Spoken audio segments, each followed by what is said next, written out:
Uh, it is a great occasion, precisely because we are deliberating on Wittgenstein, and secondly because we are in a great institution called IIT Bombay. So it is really a double gain for us to be thinking about Wittgenstein and also to be in IIT Bombay. In fact, I will be presenting my keynote address. The abstract which has been published is slightly different from what I am going to present, because I was in two minds whether to present something, to present one or that one. But I will talk more about culture and value. So therefore, the present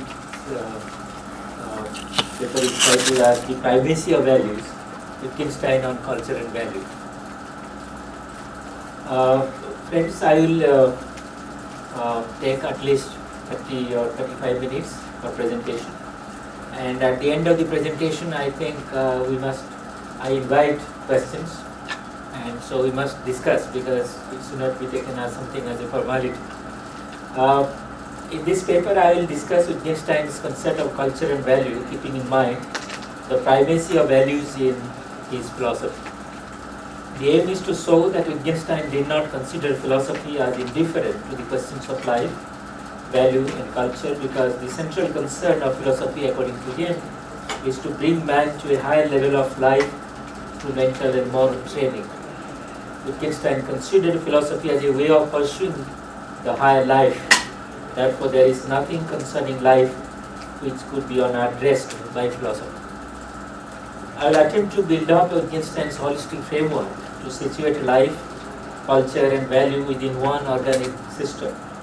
I think that Wittgenstein did not fragment the mosaic of life into different compartments, so that one could understand language without understanding man, and culture, or culture without morality, aesthetics and religion.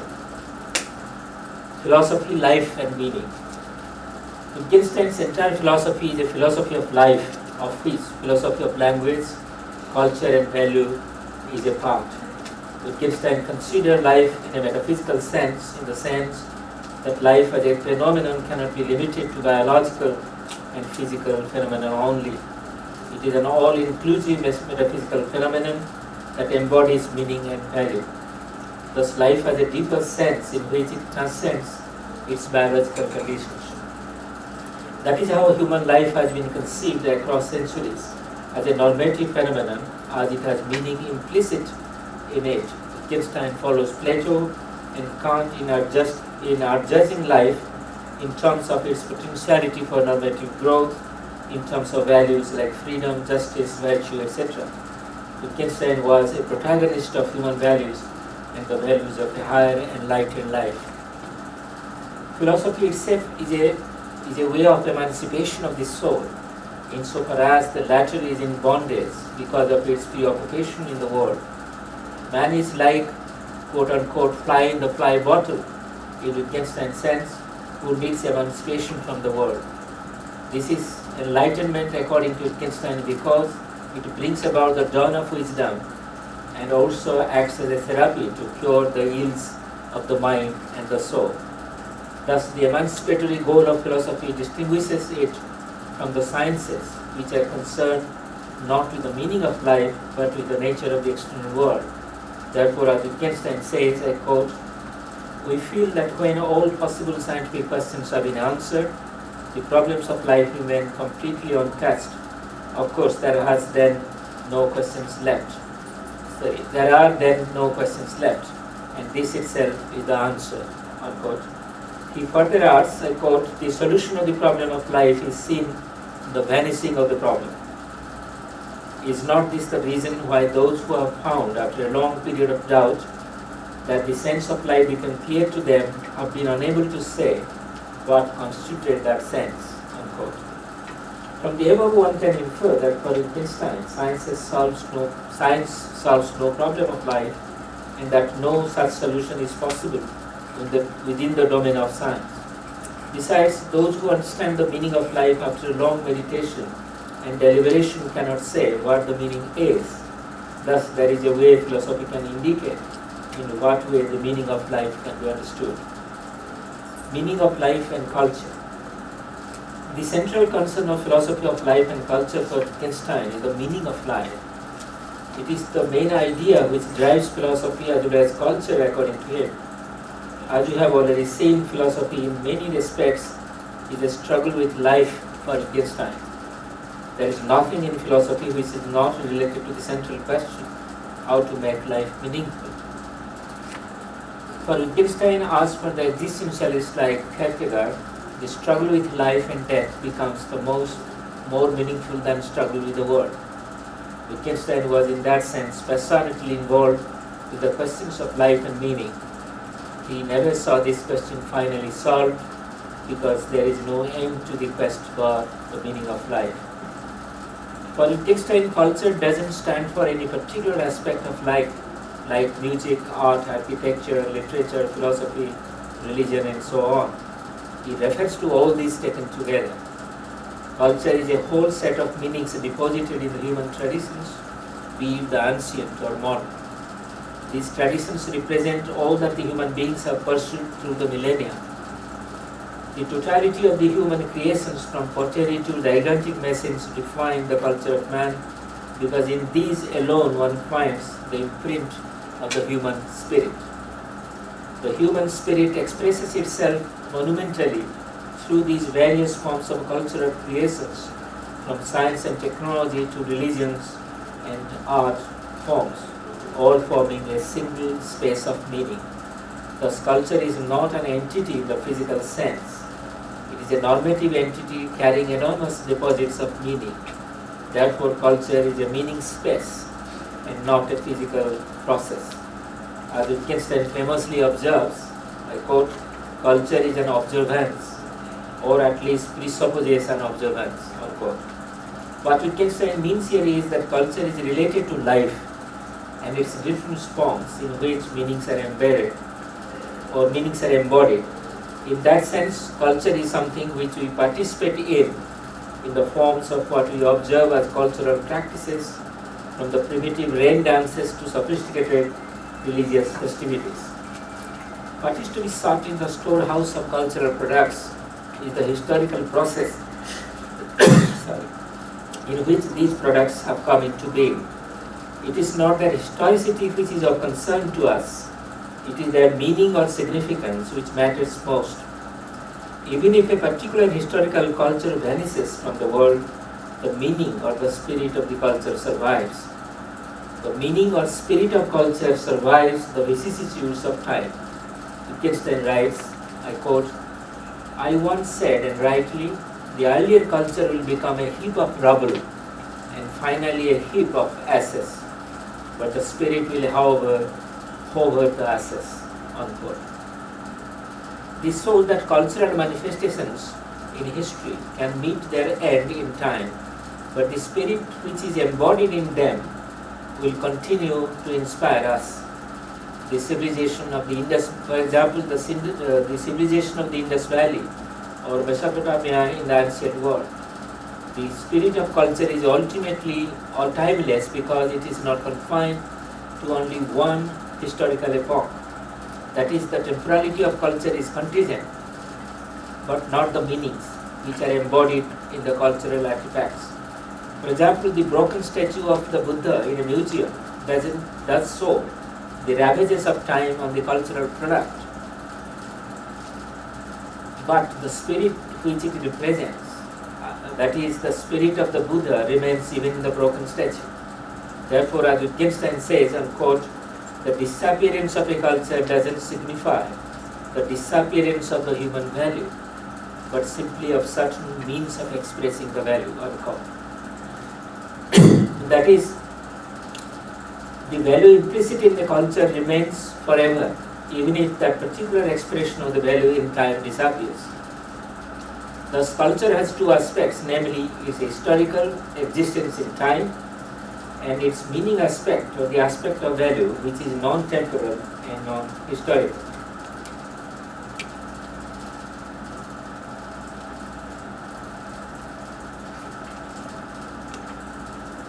Culture and value, the two faces of life. Culture and value are intertwined. They are the two faces of the same coin. They face each other not as two sides opposed to each other, but as two sides complementing each other. Culture embodies the value, while the values guide the culture to its perfection. In this context, it is in this context that Wittgenstein invariably introduces values within the fold of culture as a living organism. Values provide the lifeline to culture because the latter without the former is dead. Culture is a living organism which expresses something immortal and invaluable. That immortal substance is the value itself, which culture aspires to express. While defining architecture, for example, Wittgenstein says the following, I quote, "Architecture immortalizes and glorifies something. Hence, there can be no architecture where there is nothing to glorify. Architecture glorifies something because it endures. Hence, there can be no architecture where there is nothing to glorify." Unquote. What is true of architecture is true of music, literature, and painting, which constitute what we broadly call culture. There is something valuable in them, something profound, which is glorified. Wittgenstein is conscious of the immortal aspects of culture because that is the very essence which must be brought into focus. Without that immortal essence, the whole edifice of culture collapses. That is the reason why he appreciates the deep rather than the superficial in art and music. Sorry. The whole of culture gets stale if it doesn't express an immortal idea. That which is the underlying value remains forever, even when the culture changes from time to time. The changes on the surface do not affect that which is the underlying immortal value. Many of the past cultures have ceased to exist because they have long since ceased to embody an immortal value. There are two sorts of culture which have been in vogue. One, the culture of the mind or intellect, and the other, the culture of the spirit. The former promises wisdom as the highest value, while the latter glorifies spiritual enlightenment. Wisdom is the end of the road for the intellectual culture, like the Western culture, but it doesn't take us very far. For, quote, "All wisdom is cold." This is from Wittgenstein, Culture and Value, and that you can no more use it for setting your life to rights than you can forge an iron when it is cold, unquote. As Wittgenstein says, he gives no value to wisdom because it doesn't inspire life and doesn't give direction to life. Again, Wittgenstein writes, I quote, "Wisdom is something cold and to that extent foolish. Faith, on the other hand, a passion. We might also say wisdom merely conceals life from you.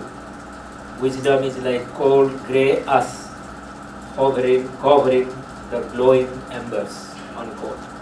Thus, Wittgenstein gives more value to spiritual passion than to wisdom, which is the result of intellectual pursuits in certain cultures, like the European cultures. Wisdom is passionless because we pursue it with intellectual coldness and find it intellectually challenging, but without spiritual commitment. As Wittgenstein says, I quote, "Wisdom is passionless." By contrast, Kierkegaard calls faith a passion. Passion for Kierkegaard and as for Wittgenstein is a religious and spiritual passion. It moves man inwardly and changes the direction of life. For that reason, faith or religion has a greater impact on life than a mere intellectual knowledge. The reason or intellect doesn't touch the heart of the human beings. Spirituality at the essence of religion is that which moves man and makes him or her a better human being. Therefore, unquote, religion is as it were the calm sea bottom at the deepest, remaining calm however high the waves rise on the surface. It gets unquote. At a profound definition of religion. This is the most profound definition of religion that I find. Thus describe the spiritual calm one enjoys in the moment of spiritual illumination can be compared to the deepest level of sea, which is,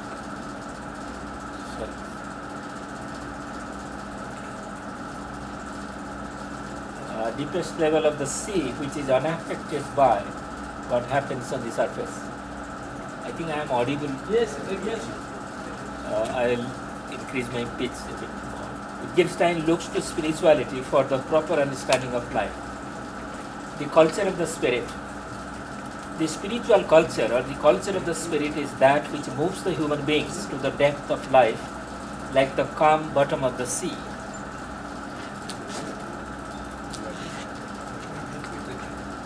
Leave it. This is what Wittgenstein means when he says that religion is like the calm bottom of the sea. The imagery of the sea is profound because it shows how religion can lead man to the highest spiritual realization that amounts to the peace of the soul that results from the realization of the ultimate truth. The culture of spirit ensures the possibility of the eternal peace which human beings aspire for. After all, religion, which is an essential part of culture, is all about the soul and its deliverance.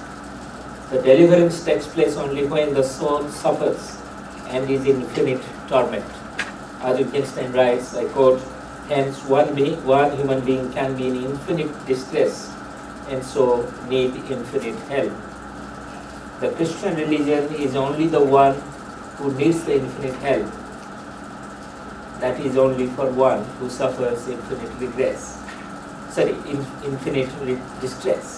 The whole earth cannot be greater distress than one soul. Unquote. This is true of, he says, true of Christianity, but this is true of every religion, as I think. Every religion begins with suffering, and the end of suffering is the goal of the religious deliverance. This is just a reminder of the fact the religion is born in the suffering of the soul. The end of suffering is the sole aim of all religions and the spiritual traditions they establish. The spiritual side of culture is best expressed in how we express our sufferings in our religious prayers, divine music, or above all, in the language of the spirit. Wittgenstein is acutely aware of the divine earnings of the soul in his oft-quoted sayings that language cannot express these feelings and experiences which constitute the core of the religious truths. Language and thought are unable to express these truths. Wittgenstein very aptly writes, I quote, my whole tendency, and I believe the tendency of all men who have tried to write or talk about ethics or religion, was to run against the boundaries of language. This is the famous lines which every Wittgenstein scholar is acquainted with. The running against the walls of case is perfectly, absolutely hopeless. Ethics, so far as it springs from the desire to say something about the ultimate meaning of life, the absolute good, the absolute valuable, can be no science. Unquote. This remark puts the realm of ethical in the realm of the unsayable, the mystical, precisely for the reason that there is no place for these truths in the everyday language of science. The spirit has its own language that is considered mystical from our point of view. Ethics as transcendental. Wittgenstein is concerned with the moral and spiritual values in a culture, since culture for him is a gamut of changing modes and forms of life. There is a need for a set of unchanging values to keep the culture alive. This is the reason why he has turned to the values to give culture stability and sanctity, as also to give it the meaning which it is in search of. Values constitute the meanings embodied in a culture. There are two ways values can constitute the meaning of the culture. First, by infusing the sense of stability in a culture, by keeping the values as the foundations of the cultural life of the people. Secondly, by immortalizing the values within a transcendental framework. That is the reason why a transcendental perspective becomes essential for understanding the meaning of a culture. That is, though culture is temporal and historical, the values as the meanings must be non-temporal and non-historical. That is, they must be transcendental. Thus, duality between the temporal and non-temporal is built into the philosophy, Wittgenstein's philosophy of culture and value. Because in this lies the basic connection between culture and value. Values enter into culture as meanings into what is empirical and given. The cultural world becomes alive with the entry of the values. Culture is a set of facts, while values remain outside the facts, though they make the facts valid.